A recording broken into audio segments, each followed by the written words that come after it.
Squiz Kids acknowledges the traditional owners of the lands on which we podcast, the Turrbal and Gadigal people.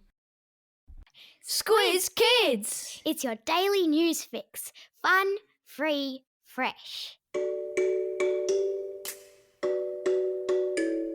Hello and welcome to Squiz Kids Today, your fresh take on what's happening in the world around you. I'm Bryce Corbett. It's Monday, May 1. In Squiz Kids Today, sports stars give lessons in failure. Israel's cyborg, goldfish, parrots making video calls, and the adventures of Neil the seal. That's what's making news, kids style. The lowdown. There were a couple of important lessons in failure at the weekend, as the NRL's West's Tigers broke an almost year-long losing streak, and NBA basketball legend Giannis Antetokounmpo gave a masterclass in the importance of losing in sport.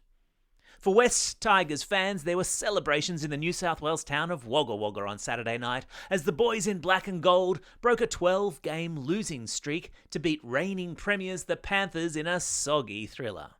It's been 273 days since the Tigers won a game. Now, stop and think about that for a minute. That's a long time to keep showing up each weekend and trying your heart out and keep being beaten week after week. The fact that West's Tigers, who are at the bottom of the ladder, broke their victory drought and won their first game by downing last year's champions only made the win all the sweeter. Go the Tigers! It came on the same weekend that NBA team the Milwaukee Bucks suffered a shock 4-1 defeat to the Miami Heat in the competition's playoffs. When asked by a reporter after the game whether the Bucks' entire season had been a failure, Antetokounmpo said losing was an important part of any sport.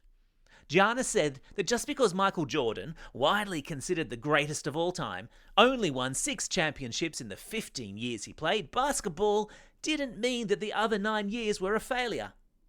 Every loss is a step to success, he said. I've stuck a link to the video of his speech in today's episode notes, and it's well worth watching.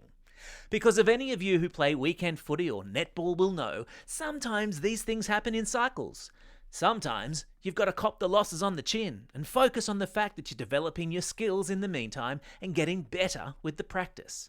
And as the Tigers learned on Saturday, by maintaining that focus and training and commitment and a healthy dose of can-do spirit, you're only ever one game away from turning everything around.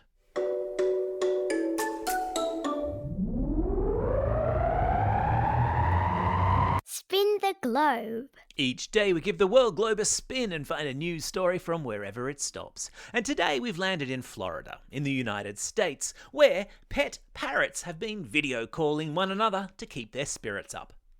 A study conducted by university researchers taught a bunch of birds how to video call one another to see if it made them less lonely. And guess what?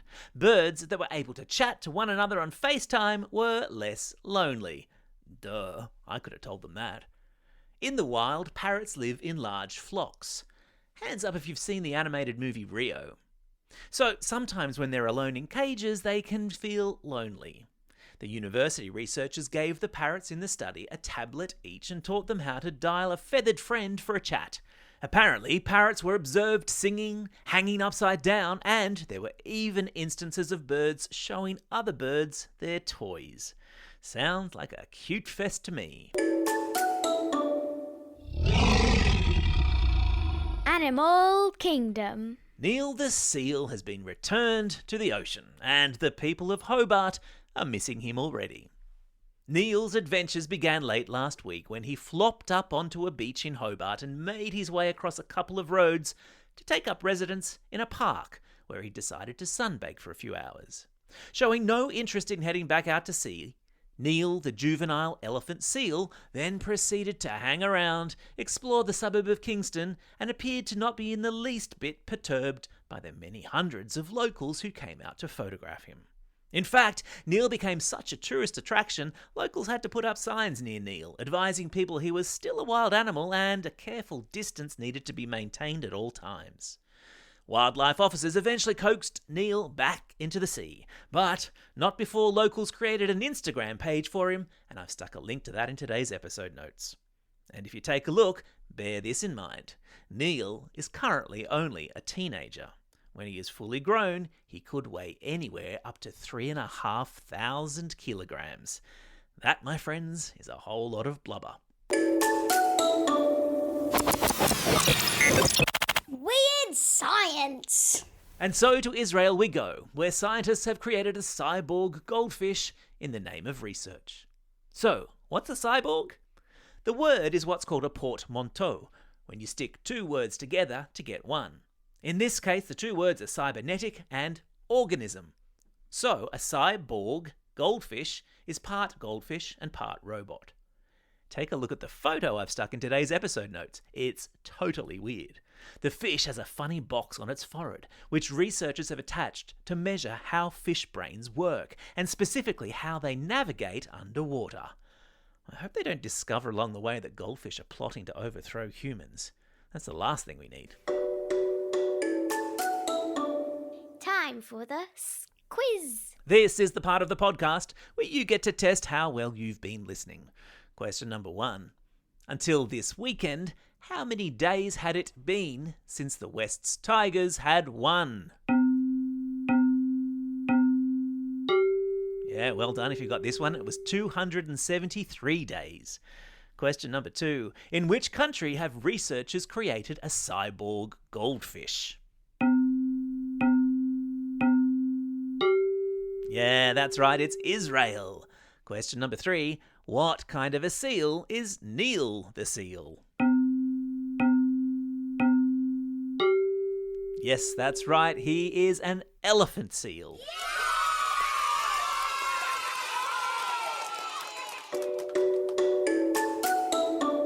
Shout outs. It's May 1, a pinch and a punch for the first day of the month. Today is the Labor Day public holiday in Queensland and the Northern Territory, so no school there today. Lucky kids. It's also a special day for these Squiz Kids celebrating a birthday today. Winter from Sydney, Emilia from Burpengary, Ariane from Oak Park, Leander from Taroona and Isabella from Duffy.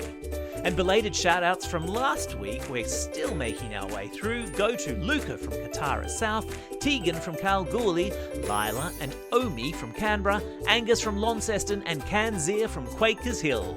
And because many of you celebrated a birthday over the Easter holidays, and we're still making our way through them, we're pressing pause on classroom shout-outs for just a little bit longer to wish a happy belated birthday to Chloe from Northcote, Hamish from Surrey Hills, Hayden from Bray Park, Tani from Aldinga Beach, Mason from Forest Lake, Archie from Arncliffe, Ellie and Jaya from Middle Harbour, Elijah from Unandarra, Neve from Mossman, Ruben from Kahiba, Alia from Seabrook and Sylvie from Little Mountain. Don't forget, if you've got a birthday coming up and you want a shout out, or if you're after a classroom shout out, drop us a line at squizkids@thesquiz.com.au or fill out the form on our website. Well, that's all we have time for. Thanks for listening to Squiz Kids today. We'll be back again tomorrow. In the meantime, get out there and have a most excellent day. Over and out.